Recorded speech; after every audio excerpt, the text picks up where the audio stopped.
Welcome back to our Stony Creek journey. Today I thought I might show you how I make tomato relish. Lots of people enjoy my tomato relish. We enjoy tomato relish, and we are now in April, so we're 1 month down from autumn and our tomatoes are starting to slow down. I've got stacks of the bigger ones that I've had in the fridge, and I've made quite a bit of tomato relish, but I thought I'll make one more lot and then that'll suit us for the year. We'll have enough. So I've got, lots of little tomatoes, even these tiny little ones, but I'm going to use these big ones here because they look like they need to be used up. So I'll post the recipe in the description, but basically this is a recipe I got off someone, I can't even remember where I got it from, but it wasn't online, it was actually a written recipe of somebody.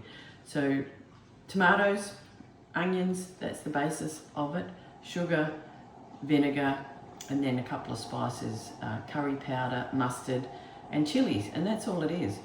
So what you need to do first off, and the recipe called for 12 tomatoes, that was the recipe. So a long time ago I weighed what an average of 12 tomatoes would be, and it came out at 1.2 kilos. So I generally put in 1.2 kilos of tomatoes, and then I'll chop off all these manky bits. So I generally put some more in. Some of these are big and getting old, but they'll be fine for a relish. So that is 1.5 kilos, and by the time I chop off all the end bits, it will probably be fine. And you need 4 onions. They're probably too big. I might get a smaller one for the tomatoes. But basically you leave the skin on, don't take the seeds out, and chop up the tomatoes into in the recipe that I had, it said walnut size, but I generally chop them up smaller. It's sort of probably 1 centimetre cubes. So it's the tomatoes don't take too long to chop up. The onions, they're not so fun to chop up because I always start crying. But the thing with the making this relish recipe is that you do all the chopping up, and then you keep them overnight. So you put the onions and the tomatoes in together with a little bit of salt. I forgot to say that. And you let it sort of steep overnight to draw out some of the juices of the tomatoes, I'm assuming. So I've chopped this up today, and then we'll finish it off tomorrow, and I'll show you me cooking it. And I have to choose some jars. So I'll finish chopping these and the onions, and then I'll show you what it looks like in the end.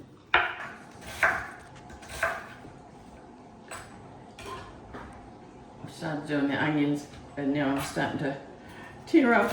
It's not really that sad, is it?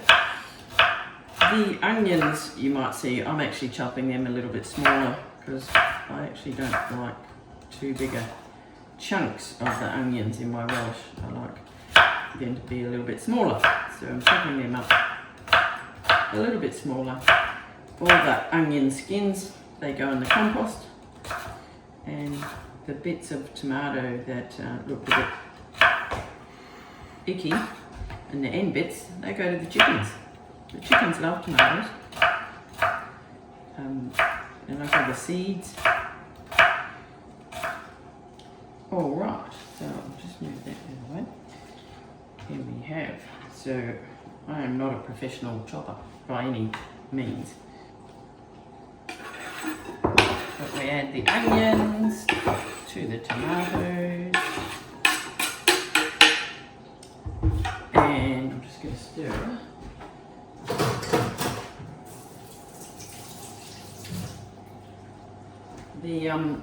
The recipe said 1 teaspoon of salt.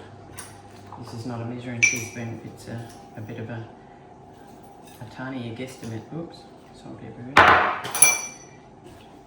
And now we just mix that together, and once it's all nicely mixed together, it actually smells really good. The tomatoes that I've used for this are mainly the big beefsteak ones, which are the ones I use are Black Russians. That looks like a brandywine pink. And then I've also got some big Malakas, which are a tomato seed that I got from a friend a while ago, that have really big tomatoes too. I think they're originally from Greece maybe, but I like beefsteak tomatoes, and they're much quicker to chop up for a relish than these tiny little ones. That takes a lot longer. But I generally use whatever I've got, and sometimes I'll use yellow ones. It's just whatever tomatoes I have on hand. So there we go, we're all chopped up. Looks good. We'll get some wrap on that. I don't have a lid for this pot, so I'll just cover that for the day. And I often do it in the evening, but we're doing this in the middle of the afternoon, or just after midday. But it will sit nicely on the bench there till tomorrow at some stage. I will put together the relish and I'll show you the next bit. Alright, we're the next day. The tomatoes and onions have sat overnight, and yeah, it's about 24 hours actually, because I just been for a bike ride. And you'll see that there's quite a lot of fluid there from the salt that brings the fluid out. So we'll drain off a lot of that, because you don't want too much fluid, because you're going to add the vinegar, and it'll just take too long to get get rid of all the fluid and cook if you. So drain the excess tomato juice. There's quite a bit here. Get out. But that is also a little bit of flavour, so I don't get rid of all of it. Pop it in your, I use a heavy based pot, and a good sized pot. And that's that, and then we add the other bits. 2 cups of sugar. Sounds like a lot, doesn't it? But things like sauce and relishes do use a fair bit of sugar. So I just use normal white sugar. And then the recipe that I got said, it wasn't exact with the vinegar. It said enough vinegar to cover the tomatoes. And over time I've worked out that somewhere between 1 and 2 cups. It really depends on your tomatoes and how much liquid you've left in there. But sugar vinegar ratio is just under sort of, it's not 1 to 1. So that's only 1 cup. I might just do another half a cup. And I use a malt vinegar. That was what the recipe said. So where tomatoes are covered nicely, you could add a little bit more, but sometimes I also add a little bit of tomato juice back if I want a bit more, because it's got a flavour in it. And now what I'm going to do is I'm going to put this on the stove and cook this for about 5 minutes, or get it boiling, and then boil it for 5 minutes, and then we'll add the other ingredients, which are the mustard, the curry powder, and some chillies. So let's get this on the boil, and we'll show you what that looks like once it's boiled. So now we've been boiling for 5 minutes. I'm going to turn it down, and now we'll add our spices. So a teaspoon of curry powder, half a teaspoon of mustard powder, give or take. And the recipe says 3 to 4 chillies. So I've chopped these up. These are sort of drying a bit, but they were fresh chillies. I don't put the seeds in because I'm not a spicy person, so I tend to just put the chillies in. And the recipe also did have cayenne pepper if you wanted, but I don't put that in. So now all those bits are in, turn it down, and we just want sort of a nice little boil like this. And I'll put my timer on for in about 30 minutes and see how it looks. There's no specific time.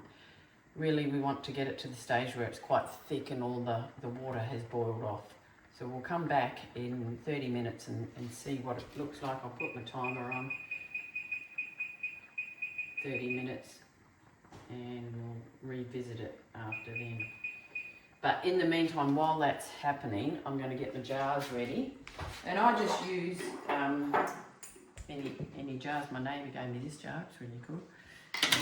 Normally it makes about 4 jars, but I always put 5 just in case there's extra. So I take the lids off. That lid's not very nice, so I might put another lid. The jars, we don't do a canning process as such. I make sure that these are nice and sterilised in the oven for 20 minutes on 150, and then the lids go in boiling water for 5 minutes. And then as long as everything's hot together, then they're pretty shelf stable for about a year. We've got relish downstairs that we've had for 2 years, and you open the lid and it pops, and it's great. So we don't can it. You know, there's a couple of different methods of canning, but that's the method that we've used. Actually, that jar looks filthy. We won't use that one. I'll get another jar out, but these, I thought they were all clean. I'll get another jar out, but we'll do that, and we'll come back after 30 minutes and I'll show you what the relish looks like. Alright, so that 30 minutes is up. You can see it went off the boil for a little bit, but it's a little bit darker and it's reduced a little bit, but certainly not to what we need. I want it to the stage where when I bring my spatula through, that it sort of doesn't all come together really quickly. Don't know the terminology for that, but I'm going to put it on for another 15 minutes and we'll come back. In the meantime, my jars are in the oven heating up so that they're going to be ready when it happens. I'll get the lids on soon, but we'll come back in 15 and see what it looks like. Alright, 15 minutes has passed, and if you come and have a closer look, this is where I sort of want it, that it's, you know, when you part the waters there, it doesn't come together as quickly. I still want a little bit of juice there. I don't want it too stiff, but you can see the texture. It's quite chunky, and that's how I like my relish, a little bit chunky. So I think I'm going to turn that off. I've got the lids going and the other bits in the water for 5 minutes, so they're nice and clean. The oven is going. We'll turn the oven off and we'll get our jars out. So our jars are nice and hot. Hot, hot, hot.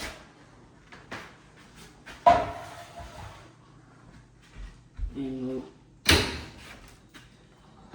get our relish over here. And then we'll start to pop some together. Just like to make sure all my equipment's nice and clean. Right, put this big jar first because this is very nice. Let's get this out the road. Alright. Because this jar's so big, I'm actually not going to get to fill all these, but that's okay. This jar's going back to the neighbour. Oh, look how hot that is. And that's the reason that you don't need to can these, because everything is also nice and hot. Once we put the lid on, it will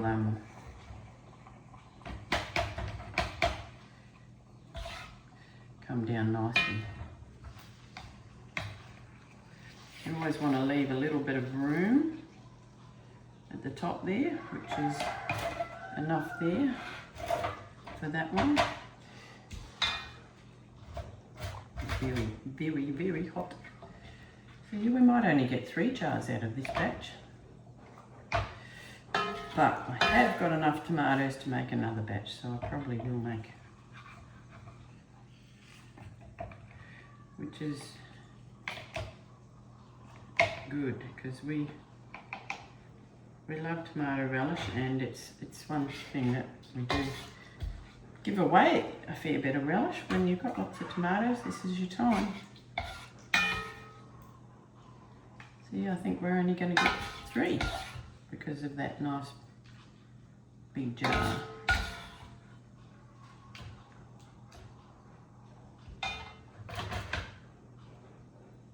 Might be able to fill up that big jar just a little bit more. Move my lids over, and I just get a paper towel and use the boiling water. I don't think I've spilt any, but always make sure you clean the rim so that will affect the seal if you've got relish stuck on there. What was the lid of this jar? This is black lid. And you just need to put them tight.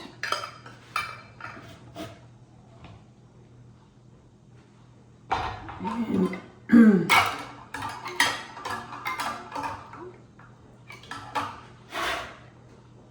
I didn't do that one, did I?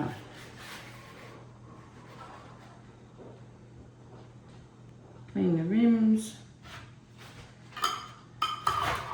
Just put them on like that first and then come back with the tea towel because they're just a bit hot to hold, and then just get them to a tightness, and then when it all cools down, and hopefully they will seal and suck in, and then they're ready to store. Put any questions down in the comments that you want, but hopefully that will help you. We'll put the recipe in the description box, but if you've got spare tomatoes, make some relish. Thanks for joining us. See you next time back on the farm.